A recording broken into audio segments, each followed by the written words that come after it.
And I just wanted to remind people, you probably just heard the note that this program is being recorded. And we have also enabled the live transcription or live closed captioning, so that if you're hard of hearing, you can, if you prefer closed captioning, you can keep an eye on that. The nice thing about it, having it on Zoom, is you can also easily turn it off if you prefer not to see it. And in most cases, if you go to the bottom of your screen, you'll see a little box that says CC. Click on that and you can hide the live transcript, or you can turn it on. If it's not visible, you can increase the size, and you can actually click on the live captioning and move it around if it's not in the place that works best for you. So my name is Megan Wilden, and it is my honor and pleasure to be the Executive Director of OLLI, the Osher Lifelong Learning Institute for Berkshire Community College. We are delighted to offer another of our free online author talks today, thanks to the generous sponsorship of Berkshire Gas. Thank you, Chris. Thank you, everyone at Berkshire Gas, for your support in bringing these really fascinating programs to our community and to communities beyond the Berkshires. Questions and comments are always welcomed and encouraged at our author talks. You can enter yours at any time in the chat box, which is usually found at the bottom of your screen, and they will be addressed at the end of the presentation.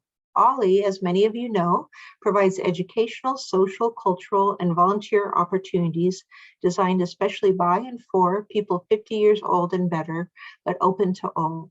We offer 5 semesters of non-credit courses a year with no tests, no grades, and no papers to write, as well as a variety of special events, talks, and other programs. We also have an intergenerational mentoring program where OLLI members mentor Berkshire Community College students here in Western Massachusetts. Our next semester of classes will kick off on July 19th and features a variety of topics ranging from quantum theory and voting to 1,000 years of choral singing and the films of Bill Murray. Registration will open next week, so keep an eye on your inbox for that. Now, I am very honored to welcome Jeff Schessel, and I apologize, I didn't double check the pronunciation. Well, you're close, it's Schessel. Schessel, okay, Schessel. Yep. Jeff Schessel, thank you, today to talk about his acclaimed new book, Mercury Rising, John Glenn, John F. Kennedy, and the New Battleground of the Cold War, which came out just this month. It's already on the summer must-read list from the Washington Post and the New York Times, and he's been interviewed from everyone from Terry Gross on Fresh Air to the coast-to-coast nationwide radio show reaching over 1 million in the midnight hours. A Rhodes Scholar, Jeff received his master's in history from Oxford University in 1993 after graduating from Brown University with highest honors. He started out as a comic artist. I forgot what it's called. Yes, he had a comic strip called Thatch, which was nationally syndicated from 94 to 98 and appeared in over 150 newspapers. His first book was called Mutual Contempt, Lyndon Johnson, Robert Kennedy, and the Feud That Defined a Decade, and it was a New York Times Notable Book of the Year. Arthur Schlesinger Jr. called it the most gripping political book of recent years. And in 1997, President Bill Clinton read it and invited Schessel to become one of his speechwriters. During his 3 years at the White House, he became the deputy chief speechwriter, a member of the senior staff. He played a leading role in drafting 2 State of the Union addresses. I'm sure those were the 2 best ones. I can't quite remember Absolutely. them, but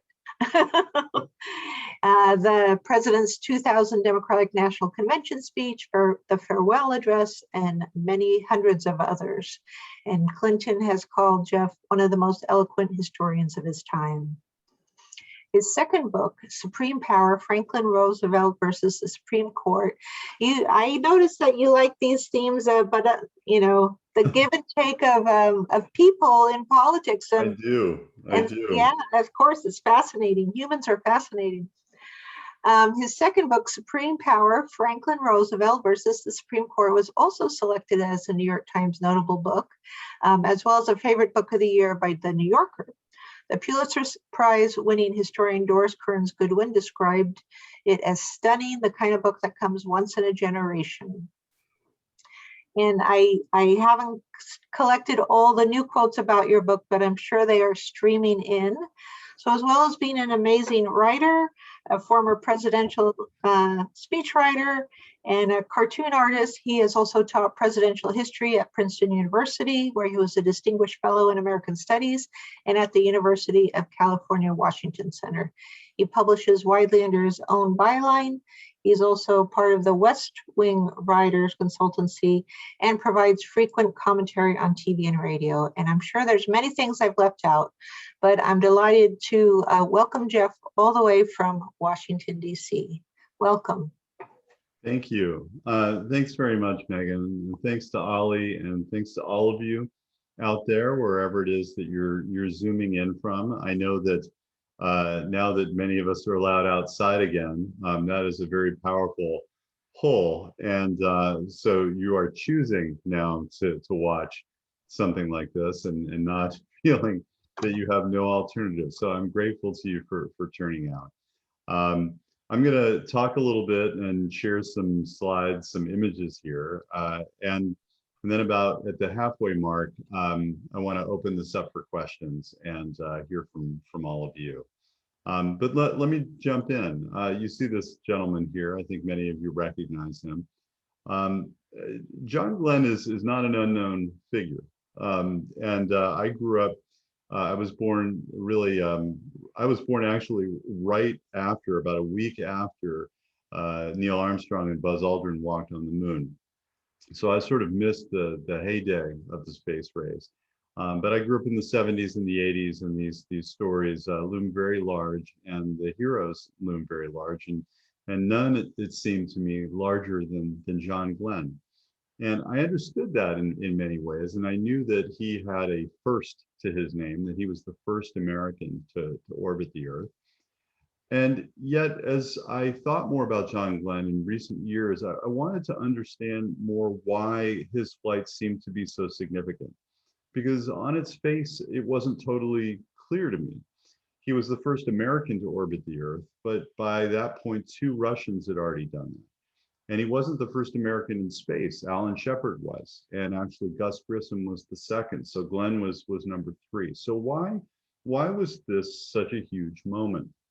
Why, arguably, and I'll argue it, I'll argue the case, why was this the biggest moment in the space race until, of course, Americans landed on the moon in July 1969? And I think that there are a couple of ways to answer that question. And I'll talk a little bit about both over the course of our time together here. One is about Glenn himself. There was something just truly remarkable about John Glenn that made him stand out above the others. And this was clear from the first moments that he set foot on the national stage. But it's not that alone. It's not charisma alone that after the flight gets 4 million people out in the streets of New York to witness his motorcade, the biggest demonstration since the end of World War II. People standing in the street and weeping with joy, weeping with relief, and climbing bridges in very dangerous ways just to catch a sight of John Glenn's motorcade. What was it about this moment? And so that brings me to this sort of second area that we'll discuss, and that is that this was a Cold War contest. And I know that that's not a surprise to anybody. It's not escaped anybody's notice that we were racing against the Russians and that this was, in fact, the time of the Cold War. But if you read a lot of space books, as I do, as you probably gathered, the Cold War tends to be just sort of background, like atmosphere, but not a focus. And then you read the Cold War books on your shelf, and they will mention the space race, but not a whole lot more. They're more focused, as you would probably expect them to be, on what was happening in Berlin, what was happening in Cuba and Southeast Asia. And it seemed to me that as I studied this period, that this idea that there were 2 timelines, 2 storylines, was a later construction. And that for John Kennedy, and really for all observers in the moment, all of this happened in the same time, in the same frame, and represented the same existential struggle with the Soviet Union, not just about who was going to achieve what in space, but who was going to achieve what here on Earth. John Kennedy, when he ran for president in 1960, said that if the Soviets control space, they will control Earth. And that was the space race as it was understood, not just by John Kennedy, but by many Americans at that time. That's very much the story that I tell in Mercury Rising. So let's begin at the beginning of the space race. As I'm sure you know, Sputnik signaled the beginning of the race. And that was in the fall of 1957, in October 57. And here is the president at that time, who you will recognize, Dwight D. Eisenhower. This is a press conference that Eisenhower held 5 days after Sputnik. And this posture here tells you a lot. He is getting question after question about Sputnik, and questions demanding to know why the United States is behind in this race to put satellites into space. And Eisenhower's frustrated because he doesn't really see that this is a big deal. He says, look, and this is a quote, he says, they just put one small ball up in the air. His instinct was to minimize what the Russians had done, and members of his administration said, anybody can do that. That's a quote. Well, not anybody could do that. The United States hadn't been able to do that. In fact, there had been some spectacular failures and other ones to come. And so what the Soviets had done was startling and actually terrifying to a lot of Americans. And the fact that Eisenhower seemed not to understand their fears was not calming to Americans. He seemed very much out of touch. And someone who understood that very well was this man, who you will probably also recognize, Lyndon Johnson, the majority leader of the United States Senate. Johnson, within days, sort of stepped forward to assume leadership on the issue. He saw political opportunity, but he also was very much a cold warrior, and he really believed what John Kennedy later said in 1960 that I quoted before. And in fact, Johnson said much the same at that time. That again, whoever dominated in space was going to be able to dominate here on Earth, and that a lot of the technology, particularly the military technology, and the fact that these were missiles, we could call them rockets, but they are in fact also missiles, and that there was a connection between domination up there and domination down here. And so this is a quote from Johnson, who was really raising the stakes. And toward the end of 1957, he opened a series of hearings. Here he is with his gavel beside his hand. And for weeks, he flayed the administration for falling behind and for failing to recognize the Soviet challenge. Johnson, in this period and over a number of months, helped to create a climate in which Eisenhower had to embrace an idea he really didn't want to embrace, and that was to create a space agency, a civilian space agency. At this point, the space program was divided among different agencies, and each military branch had its own space program. And Eisenhower finally agreed with Johnson that the human space program, or as they called it at the time, man in space, should be taken away from the military branches, who were feuding and duplicating one another and wasting money and indulging in fantasies about combat in outer space, and that this responsibility should be invested in a new civilian space agency, which of course they called NASA. But NASA was put in the hands of a man, Keith Glennon, who was not particularly interested in man in space. He was very much like his boss, President Eisenhower. They didn't see the point of sending human beings into space. They hadn't heard a good rationale for it. The military rationales didn't convince them. And frankly, a lot of the scientists who you would expect to be in favor of this, the scientists who were excited about space exploration, tended to think that sending human beings up there to do what? Look around? To see if they would live, to see if they would survive, was actually sort of a waste of money, and was going to divert resources away from more worthwhile endeavors in space, like meteorological satellites or other experimental satellites that would measure, for example, the magnetic fields around the Earth. And so there was not great enthusiasm in the scientific community about the idea of man in space. but it was achieving a kind of inevitability in 1968. And so, and I'm sorry, in 1958. And so part of NASA would be the manned space program itself, which would be Project Mercury. It was announced with some fanfare. 7 astronauts were introduced to the world in April of 1959 after a very rigorous selection process. And this was one of them. This is not how he appeared in 1959. This is how he appeared more than 20 years before that, when he still had a full head of hair. This is John Glenn as a teenager in his tiny town of New Concord, Ohio, which was 70 miles east of Columbus. It was a town of about 1,000 people. It was a very religious town, very Presbyterian town. It was a very patriotic town. It was a classically American small town, white, middle class, and conventional in all the ways that conventional was thought to be a good thing by many Americans in those days. And a lot of the astronauts later, the other astronauts, thought that that this quality of Glenn's, this kind of aw shucks, homespun, kind of corny, small town character, was a put on, and that it was just created for the cameras, for public consumption. But it was real, it was authentic. This is really who John Glenn was.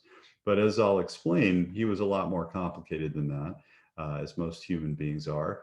And there was a lot more to him. And I was excited to learn more about him and find out more about him in his personal papers, a lot of which had never been seen or published before in working on this book. Here he is with his teenage sweetheart, Annie Castor, who became Annie Glenn and the love of his life. They met when they were 2 and 3 years old in a playpen. Their families were friends in this little town, and they really spent their entire lives together. Glenn in those years was interested in a lot of things, but nothing more than flight. He enrolled in something called the Civilian Training Program on the eve of World War II to train pilots who they knew would be needed in war. And he volunteered right after Pearl Harbor. But it wasn't until 1944 that he was able to see combat, which was what he was itching to do, was to fly fighter planes. And here he is, John Glenn in 1944 in his Corsair, a plane that he loved. He wrote love letters essentially to his Corsair in his diaries, which I quote from in the book.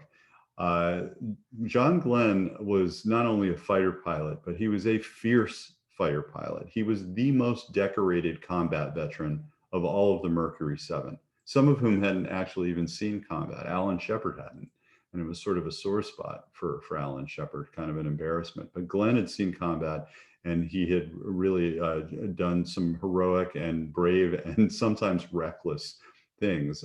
In Korea, John Glenn had a wingman named Ted Williams, who's someone you may recognize, particularly those of you who are up there in New England. Ted Williams, the great Red Sox left fielder.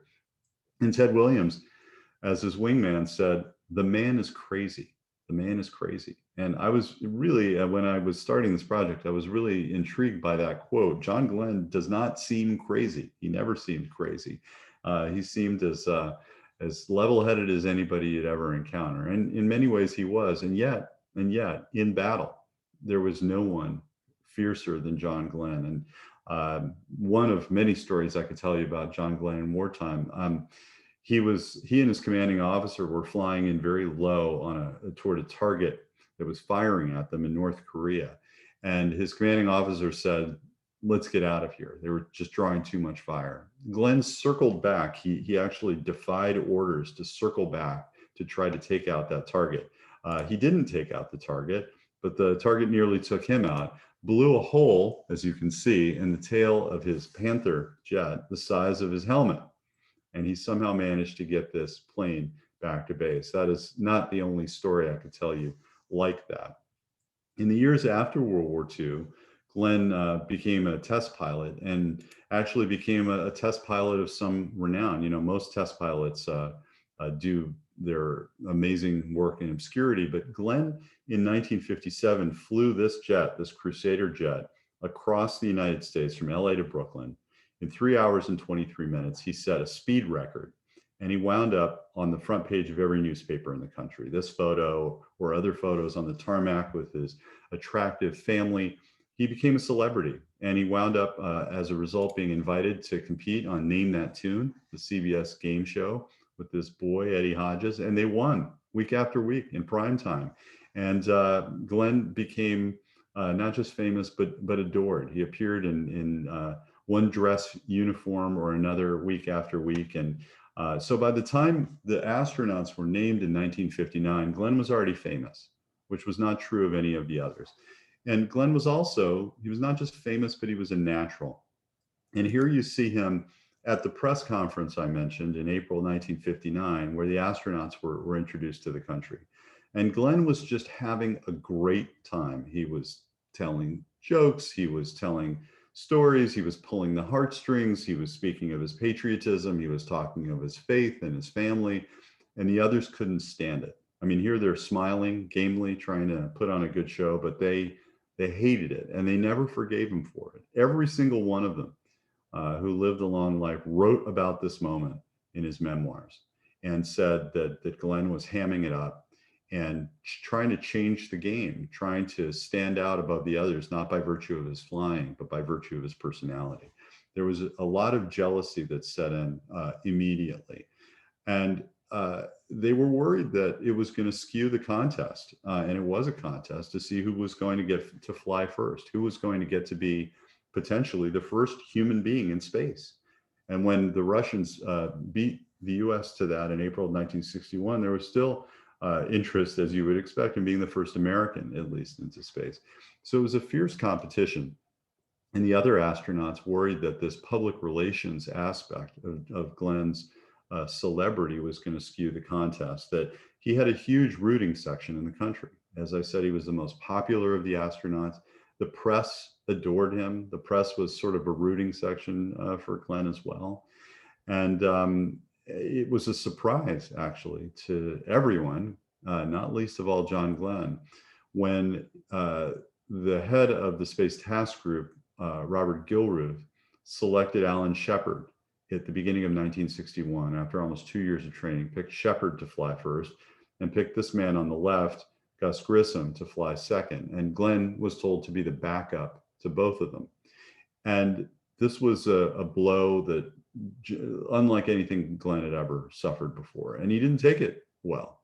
In fact, he refused to take no for an answer, and he lodged a protest with Gilruth and said that he felt that he was being punished for, in his words, telling the other astronauts to keep their pants zipped. He had been warning them that they're kind of carrying on in the after hours, going to bars, spending time with women who were not their wives. It was not just going to hurt their wives, it was going to hurt the program, and it was going to hurt the country. They never particularly liked that message, and neither did they embrace it. And Glenn felt that he was being penalized. In fact, if he was being penalized for anything, it was for this standout quality. There was a sense that Glenn needed to be put in his place. And so he was, and he was asked to be the backup.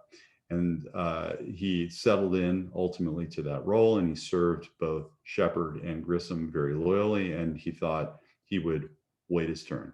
But he didn't know when that turn was going to come. And there was a lot of, at this time, this was right on the eve of John Kennedy's inaugural, there was a very open question about what the future of the space program would look like. John Kennedy, who was seen here later, this is in 1962, on a visit to Houston, when he gave that speech at Rice, where he said, why do we go to the moon? That speech. Kennedy inherited a space program that was very low in morale and was behind the Soviets on seemingly every front. The Soviets had not just sent the first satellite into space, they had first sent the first animal into orbit. They had sent the first craft to crash land on the moon. They had sent the first spacecraft to fly to the far side of the moon and take pictures, which no one had ever seen before. It was one thing after another. And there was a real question about whether Kennedy was going to call off the manned space program altogether and essentially cede that part of the race to the Soviets and try to focus on other things. That wasn't something that Kennedy was really contemplating doing, but at that point, the fortunes of Project Mercury seemed to be so low that anything seemed possible. But then in April of 1961, as I mentioned, the Soviets sent Yuri Gagarin into orbit, and Kennedy went into overdrive to try to figure out what to do. One thing they did do was they sent Alan Shepard not into orbit, because that rocket that was powerful enough to send human beings into orbit was not ready yet in the US. They had a less powerful rocket, the Redstone, that was only capable of what was called suborbital flight. It went up, it came down. 15 minutes, start to finish, which is exactly what Jeff Bezos is going to do on the New Shepard rocket next month. It's a suborbital flight, up and back in 15 minutes. And the US tried to draw as much fanfare from this as it could. Here they are at the White House. Shepard on the left is getting the Distinguished Service Medal from JFK, and John Glenn is doing his best to be a good soldier. But the truth was, it was a bit of an embarrassment. I mean, there was a parade and there was a celebration, but we had not equaled what the Soviets had done. They had orbited the Earth already, and we were sending up what NASA, in its embarrassment, called the short shots. And this one was followed by another one with Gus Grissom, another short shot. And by the time Glenn was selected for the third space flight, this was in the fall now of 1961, the short shots had become such a humiliation that NASA looked to accelerate the orbital phase of the program. And Glenn got lucky. He got lucky. He got to fly what they called the big one. He got to go into orbit. There were rumors that Glenn was being held back all along and saved for the big one. But that was not, in fact, the case. He got lucky. And he was just the man for the moment, because the focus now on being able, after 2 suborbital flights, to finally orbit the Earth and finally catch up to the Soviet Union had become paramount. And Glenn was someone who could withstand the spotlight, who could withstand the public focus and the public pressure. But behind the scenes, as I discovered in going through the Glenn archives, behind the scenes, there was a lot of strain, there was a lot of difficulty, and there was a lot of argument. The rocket continued to have problems. Glenn was supposed to go up on the Atlas, and the Atlas had failed many, many tests, and seemed to be, as it was, in fact, extremely dangerous. And there was argument between Glenn and the flight directors about what he was supposed to do in space. Alan Shepard, Gus Grissom, as I said, 15 minutes start to finish. There wasn't really much time to do anything. They flipped a couple switches, they shifted it to manual, and then they were on their way back down. Glenn was going to be up there for about 5 hours. And so what was he going to do with that time? Well, as far as the flight directors were concerned, not much. The bias on the part of the engineers from the beginning of the program was that the astronauts should leave well enough alone, and the thing should fly on autopilot, and they should report on what they see and leave it to ground control to figure out what to do next. Well, that never sat well with any of the astronauts, and Glenn was not shy in talking about this. Here are some notes that I found during some notes for a very contentious meeting that he had on the eve of his flight. And you see he's preparing for an argument that had been, as I said, ongoing. All in the interest of flight safety, it says here. Not true. Reducing flight safety. This is a comment on the decisions that the flight directors were making about the mission. They were telling him it was all in the interest of flight safety, and he's saying, that's not true. No one's better able to judge that than I am, it says in the middle. He was really aggrieved with the way he was being treated, and his opinion wasn't being sought. And he says, felt we'd all have help. And yet at this angle, he says here, never felt so alone and so many against. Why? This is how John Glenn was feeling on the eve of his flight. And the frustrations continued to mount. Here he is at the end of January 1962, yet another scrub, as they called it. This was one of the 10 scrubs of this flight over a 4-month period. He had suited up. He had sat in the capsule at the top of the rocket. He sat there in the heat, in the Florida heat, for more than 5 hours, longer than it would have taken him to orbit the Earth 3 times. And then they called it off. Another set of problems. And you can see this glazed look on his face. And of course, this was on newspapers around the country. The frustration was wearing on everybody. And here's Glenn's calendar. You see MA6, Mercury Atlas 6, that was the name of his mission, popularly known by the name of the capsule, Friendship 7. MA6 launch, crossed out. MA6 launch, crossed out. It was one scrub after another. And as Glenn sat in isolation in Cape Canaveral, just training, doing simulations day after day, it started to wear on him. And he began to really reckon with the fact he was an optimist, and yet he had to face the fact that it seemed that everything was going wrong, and that he might become the first person to die in space. And I think the most remarkable and really the most remarkably chilling thing that I found in the Glenn papers, and this had never been published before, I was shocked when I saw it in the folder, was a stack of pages from a yellow legal pad. It was a script. It was a script for a recording that he made on reel-to-reel tape for his kids who were teenagers. And he made another for his wife, Annie. And the tapes were to be played if he didn't come back alive. And you look at the top of this page, and you see the opening line. If you hear this, I've been killed. And it goes from there. He talks about God. He talks about the afterlife. He talks about his funeral and how he wants his kids to conduct themselves. In the script for Annie, he talks about how he wants her, after an interlude, to remarry and have a fulfilling life. This is really, really heavy stuff. And this is what's on his mind as he's preparing to get on that rocket again and go up for real. And the last thing, one of the last things that he says to Annie from the top of that rocket, just before liftoff, on February 20th, 1962, he's been patched through to his wife to say goodbye. And one of the last things he says is, "Did you get the tapes that I sent you?" And she had. But more happily, liftoff is a success. Here he is getting into the capsule. As Glenn said, you don't get in it, you put it on. And the cabin was about the size of a cockpit of a small fighter jet. And here is the moment of liftoff. Godspeed, John Glenn, is what Scott Carpenter famously said. And at 9:47 a.m., it roared off the launch pad and into space. The entire nation just froze in place to watch this, and really spent the next 5 hours like this, standing in front of television sets. This is Kennedy and Johnson and Hubert Humphrey watching the rocket lift off. They're watching CBS coverage there. 10,000 people standing in the concourse at Grand Central Terminal in New York City, watching that same coverage in virtual silence. People weren't whooping and cheering.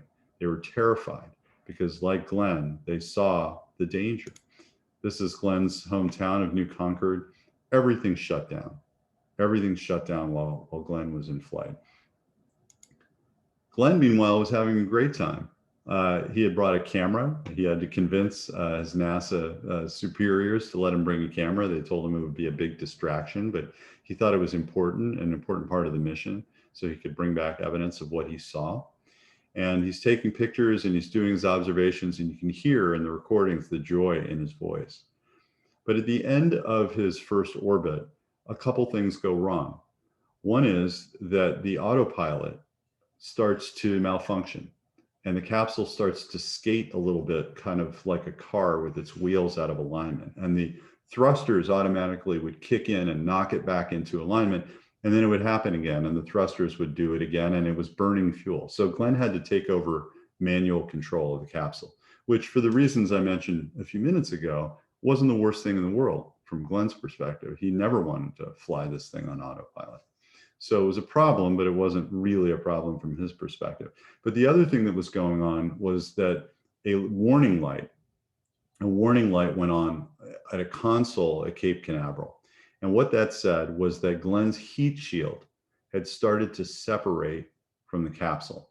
If you look at this from one of the Mercury briefing books at the time, you see that down here, here's the heat shield is flush to the capsule, protecting it from the 3,000 degree heat. But here it's extended a little bit. There was something called a landing bag. It was a fibrous bag. It was made of fiberglass, actually, and it would cushion the blow when the capsule hit the water. But this was not supposed to happen in space, because if it did happen in space, then he would not have the protection he needed against the heat. he would be incinerated on the way back to Earth. And so Chris Kraft, who was the flight director, he doubted that the signal was right. And yet no one could be sure. And half the engineers in the room thought the signal had to be correct and that it was sure death for Glenn. So what Kraft said was that Glenn should not be told about this, that Glenn might panic. And they would debate, as they did for the next 2 orbits in a kind of cold panic, debate what to do and whether to trust the signal. And if the signal was right, whether anything could be done to save Glenn's life. So what they came up with was this idea. You see here at the bottom of the capsule, attached to the heat shield, is something called the retro pack. These were jets. This is a prototype, so they're not real jets. And it was strapped on by 3 titanium straps. And the hope was, if they would leave it attached, which they weren't supposed to do, they were supposed to jettison this thing before it came back into the atmosphere. If they left it attached, maybe, just maybe, it would clamp the heat shield in place and it would save Glenn's life. But they didn't tell Glenn any of this. They just began to ask him these leading questions like, and this is an actual question verbatim from Mission Control, do you hear any banging noises? I mean, can you imagine being asked that question when you're in space and you're more than 100 miles above the surface of the Earth? Do you hear any banging noises? No. No explanation why they're asking. And it goes on like this for the rest of these 2 orbits. And finally, they tell him to go ahead and leave that retro pack attached. Glenn knew that it was not built for the heat of reentry. They had never talked about this in any of their contingency planning. And he finally erupts in frustration in a very measured way and says, what is the reason for this? Is there a reason for this? And the answer from the ground, not at this time. Not at this time. They will not tell him why he's being asked to do this. So, of course, Glenn knows something serious is up, and he knows it has something to do with the heat shield. And so as he said later, he braces himself to burn. He really thinks that this could be it. And he knows that if indeed the capsule begins to burn, as you see in this ill-conceived design for a postage stamp that was not expected, that he would first feel it against his back, because his back was against the capsule. And so he begins to see something burning and big chunks of something that was flaming, banging against the capsule on the way back in. It was the retro pack melting, but he couldn't know until he was safely through that it was not the heat shield. But it was not the heat shield. The signal had been wrong. And Glenn safely splashed down after 3 successful orbits. And now the real celebration began. The sense of relief was incredibly profound because, again, this was not just about a space flight. This was not, as I said, just about the ability of the United States to do what the Soviets had done and orbit the Earth. This was a question of whether the United States could be at all credible in what Kennedy called this new ocean that we were exploring, this dangerous place of space that would be all the more dangerous if it were left entirely to the Soviet Union, whose purposes were not peaceful. No one believed for a second that the Soviets were only interested in science. And the Soviets actually were perfectly happy to make leading comments to suggest that, in fact, their plan was to militarize space. They were stirring fear in the United States and across the free world. But the fact that John Glenn had been able to do this, that he had been able to orbit the Earth, created a sense of relief, again, not just in the United States, but in democracies around the world, across the free world, that the United States had not been outmatched as it had seemed for 4 years in space, and that the United States was truly in the space race. I want to wrap up here so that we have time for questions, but we can also talk a little bit about Glenn's other career, which was in the United States Senate. 4 terms he served on behalf of the state of Ohio. Here he is with another senator of that period who may or may not look familiar to you. And his return to space in 1998. Here he is at age 77, preparing to go up on the space shuttle. Before I close these comments, I'll just share this slide and we can put it back up later. If you are interested in hearing more about the book, or attending any future events or anything of that kind, or seeing where you might be able to locate a copy, this is the address, my web address, and this is my Twitter account, and I'll be posting there as well. But thank you very much for listening. And now, if I can master the technology that I have in front of me here, I am going to stop the share. And how does that look? Perfect. Yes. Okay. Yeah. Great. Great job. And everyone should know that Jeff did a late night radio show for 2 hours. Was it for all 2 hours? 2 hours. Yeah. I mean, it was a space-centered filibuster late last night, early this morning. Yeah. We're extra lucky, and if I can handle sharing screen and unsharing screen with that much sleep, I will feel very lucky. So lots of great comments and questions, and I also just want to give a shout out. Joining us today is our state representative, Smitty Pignatelli. And this is a bit of trivia. When he was 9 years old, he was a model for Norman Rockwell illustration entitled "When I Am an Astronaut." And so he was a little boy in an astronaut suit watching Wow. a moon landing on TV. So I think he's felt connected ever since. So welcome, Smitty. And Louise Frankenberg says, those were the days. I remember my boyfriend and I up on a hill trying to see Sputnik passing. Richard Jansen asks, in your opinion, was Eisenhower's opinion of spending treasure on his focus on not pursuing a man in space better than pursuing machines in space over the longer term? Well, let me talk a little bit. Thank you for the question. I'll talk a little bit more about Eisenhower's perspective on all this. Eisenhower had one principal interest in space, and it was really his only interest in space, and that was spy satellites. He was his biggest fear, and in fact, most people's biggest fear, was a surprise nuclear attack by the Soviet Union. So he thought that satellites could pass over the Soviet Union without detection in a way that a U-2 spy plane couldn't always. And so he was ready to invest in that. But the rest of it, these scientific inquiries, he referred to them as gadgets. And he thought that scientists were lining up to drain taxpayer dollars to do experiments in space that he thought had no particular practical use. And when it came to man in space, on a certain level, he just thought it was sort of silly. He thought it was science fiction. He thought it was Destination Moon.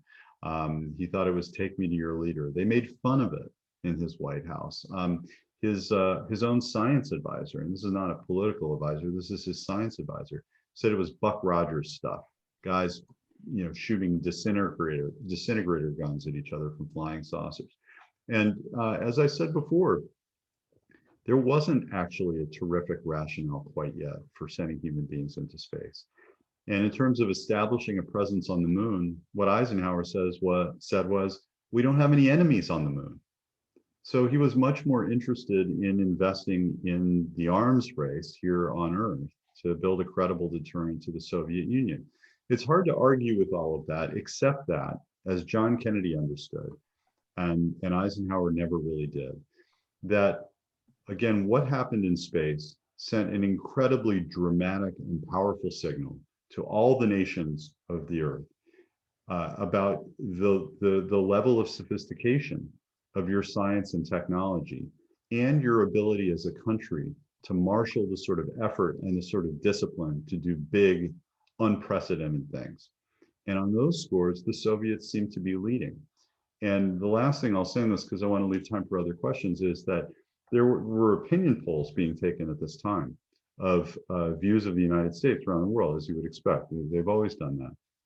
And in Western Europe, these are our allies, around the time of JFK's election, by a 2-to-1, more than a 2-to-1 margin, when they were asked which country would be ahead militarily in 10 years, by more than 2-to-1, they said the Russians. And in fact, the reality of it was that the Soviet missile program was sort of a shambles. There was a lot of propaganda about it, but it was kind of a Potemkin program. They were doing a terrible job at producing ICBMs.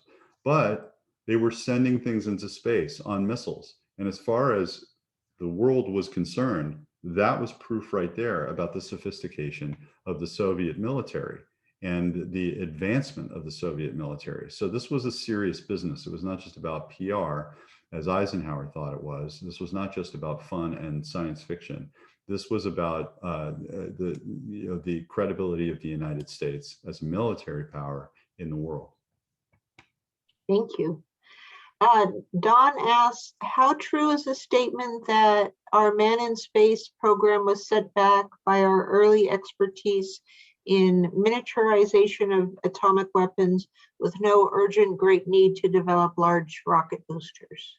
That is exactly right. That's exactly right. And that goes to a real irony of the early space race and the Soviet domination of that period of time. And that is the reason, and this is clear in your question, the reason that the Soviets were able to push these heavy objects up into orbit was because they had a big, clunky rocket called the Semyorka. And the Semyorka was not a sophisticated weapon. It was not very effective as a weapon at all. It was hard to maneuver. It was hard to aim. It was hard to hide. It was just not a very effective weapon. But what it did have was thrust. It had an enormous amount of power. And so it could take a chunk of metal, or maybe a chunk of metal with a human being inside it, and push it up into orbit. Whereas the United States in the post-war years had focused, as you said, on miniaturizing its missiles and making them sleek and efficient and effective and very easy to target. And we had done all of those things very successfully. So we no longer had big, heavy, clunky rockets. We had gotten rid of them. And so we had to build some new ones. We had to design some new ones if we were going to catch up with the Soviet Union, and that took time. Wow, thank you. David asked, did both Democrats and Republicans at this time support the space race? It was bipartisan? It was a bipartisan effort, and it didn't change at all, really, when Kennedy entered office after Eisenhower left office. It had sometimes been a partisan issue in that Lyndon Johnson, as I mentioned before, was looking to score points against the administration and was interested in running for president in 1960. John Kennedy used space as a cudgel against Richard Nixon, the vice president, in the 1960 race. And yet, fundamentally, both parties agreed that there was a profound national security interest in exploring space, and both parties were willing to spend what it took to compete. Thank you. Linda asked, given a choice, do you think Glenn would have stayed in the program rather than being grounded? Glenn very much wanted to stay in the program. And Glenn very much expected that having orbited the Earth and been celebrated around the free world, that he, of course, he was going to go back up. This was not meant to be a one and done program. He had developed some expertise in spaceflight. I mean, when he landed, when he splashed down, he was the only American who had ever done that before. So he knew something that other people didn't know. And so his expectation certainly was that he would go back up. But Glenn was edged out. I mean, I talked before about the resentments of Glenn, and they only grew after he was celebrated around the world. He received a kind of treatment that neither Shepard and certainly not Grissom had received. And then after that, the other astronauts didn't get that kind of treatment either. You didn't see that again until Apollo 11. And so the resentments of Glenn only grew, and he was marginalized in the program. And he was told that maybe he should consider taking a desk job at NASA, maybe something in the administration of NASA. He didn't want a desk job. He wanted to fly again. He wanted to go to the moon. And he hung in there for a couple of years until it just became clear that he was never going to get back in the rotation, and he needed to find his future elsewhere. And that's when he decided to pursue a career in politics, which is something that he had always thought about doing, and that President Kennedy and Robert Kennedy had both encouraged him to do. And he also ran for president in '84, yes? He did run for president in '84. That's right. Not for very long, but very successfully. Yeah. Let's see. Okay, where are we? So many great questions. So Randy asks, have you watched the shows on Disney and Apple about the space race? What did you think of them, if you have? I have. I've watched both the reboot of The Right Stuff on Disney and I've watched For All Mankind on Apple TV Plus. And I have to say that between the two, the one that I find the most compelling is the one that didn't happen. It's For All Mankind. For any of you who haven't seen it, it's a counterfactual series that imagines what would have happened if the Russians had beat us to the moon. And they beat us in this series by just I think a couple of weeks. And it imagines what the reaction in the US would have been and what President Nixon, who was then in office, would have done about it. And it is a very Cold War take on the space race. And the United States is so alarmed by the Soviets planting the hammer and sickle in the moon and declaring the moon in the name of Marxism-Leninism, that it sets off a reaction in the United States, and you have essentially an arms race in space. I won't give away any more than that, but it is very compellingly done. It's pretty, I think it's pretty convincing, and it's great drama. Really, really well done. Good to know. And that reminds me, what was the reaction around the world to Glenn's flight? Russia had done it before, but when America did it, we were rapt, but what was the rest of the world thinking? Outside the communist bloc, the reaction was enormously positive, a sense of relief and joy. And also one of the big messages that the rest of the world took away in this contest between two systems, between democracy and totalitarianism, is that they knew almost nothing of the Russian program. No one even knew where the launch pad was in Russia. They had kept that secret. And they didn't even announce that Gagarin was in space until he was back. Now, the United States had tracked him when he was in space, and there were rumors and things. But one thing they did not do is what the United States did, because we're a democracy and we have freedom of the press, was to invite the world and its TV cameras and its film cameras to gather around and watch this happen with the real possibility that the whole thing was going to blow up. All right, so it's a risk. It was a huge risk. It was a huge risk, and Kennedy was terrified by it, but he understood that there was no way that they could seal this thing off and close it down, that would be an indication of weakness, and it would also be completely contradictory to our system of government. So we had to take that risk, and all the world watched, and so they saw this incredible success. And the Soviets had shrouded their program in mystery and had been allowed to fail in secret, and they did fail, and there were some sort of horrific disasters that nobody knew anything about, which gave their program a sense of invulnerability, invincibility in those early years. But now that secrecy had kind of come back to bite them in terms of world opinion, because no one missed the fact that the United States had taken its lumps out there in the open, all those exploding rockets over the preceding years, and now this great victory. Nice. As a storyteller, then you must really appreciate the way it became such a great story for the United States. It really did, in a way that I don't think Kennedy even anticipated. I mean, he was aware that this could be an asset, but the reaction was so powerful. And I quote in the book, I quote editorials from newspapers around the country pointing at exactly this, saying, we don't even know where the Soviets lift off, but we got to go, as they say, we got to go along for the ride with Jean-Claude. Mm-hmm. Wonderful. So another question, Richard asked, what parallels do you see in the discussion of a Cold War with China again over technology? Well, I think China is very aggressively moving into space, and aggressive might actually be the right word in some cases. You just saw the Chinese lander arrive on Mars right on the heels of ours, and unroll a red Chinese flag and send pictures back to Earth, which did not go without notice. The Soviets have been putting lots of rovers and landers on the moon in anticipation of sending Soviet astronauts to the moon. And as you may have seen just yesterday, 3 Chinese astronauts made their way to the space station that China is building, right as our own space station is approaching obsolescence. I'm talking about the International Space Station, which isn't ours, but it's something that we share with Russia. And we're caught up in Cold War concerns about that. Russia just last week threatened to pull out of the ISS unless the United States lifts the sanctions that we put on the Soviet space program, Russian space program, after the Russians had moved into Crimea. And so there are tensions in space, and both Russia and China, and other countries as well, North Korea, but particularly China and Russia, have been building up what the experts call counter space capabilities, which is the ability to destroy or disable our satellite networks. There are a lot of different ways they can do this. They're fully capable of doing it.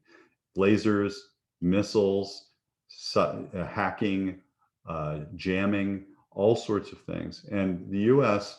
has really lagged in developing the ability to counter that in space. And so on some fronts, we're playing catch up, and the stakes are really high. I mean, space, as I said, Kennedy and Eisenhower really looked to avoid the militarization of space.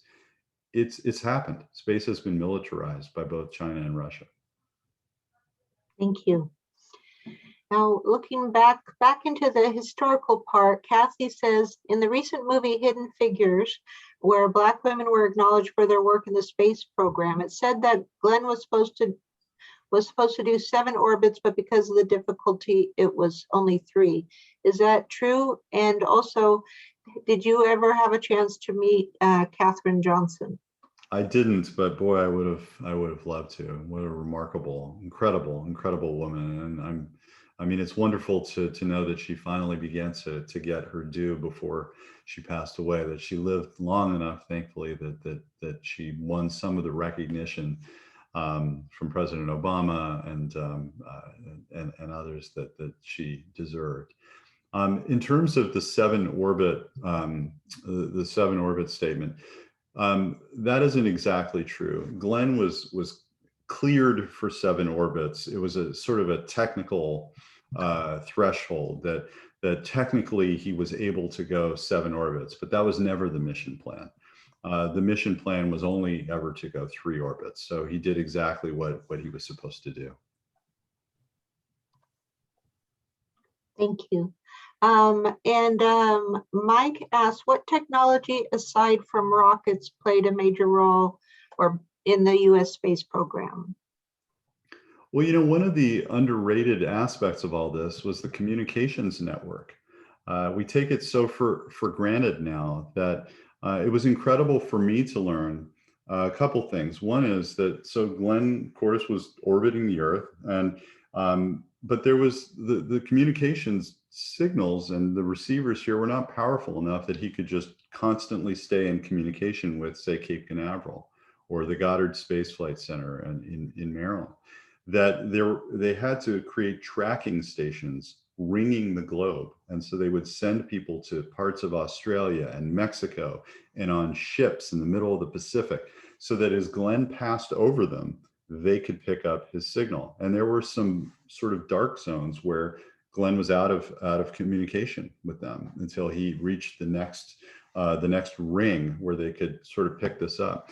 And when Glenn began to have this apparent problem that wasn't actually the problem with the heat shield, Mission Control had to get word out to these tracking stations. And they did it by teletype. It was this very cumbersome process where they would have to key it in and then it would be sent out. And it would take 15 minutes for the message to reach some of these tracking stations. And I asked actually one of the flight directors who was there in the control center during all of this drama, who told me, by the way, that he saw engineers with tears in their eyes because they expected that John Glenn was doomed. And I said, well, why did you have to wait 15 minutes to get them the message? Couldn't you just pick up the phone and call these stations? And he said, most of them were not accessible by phone. They were in remote locations and there were no phone lines.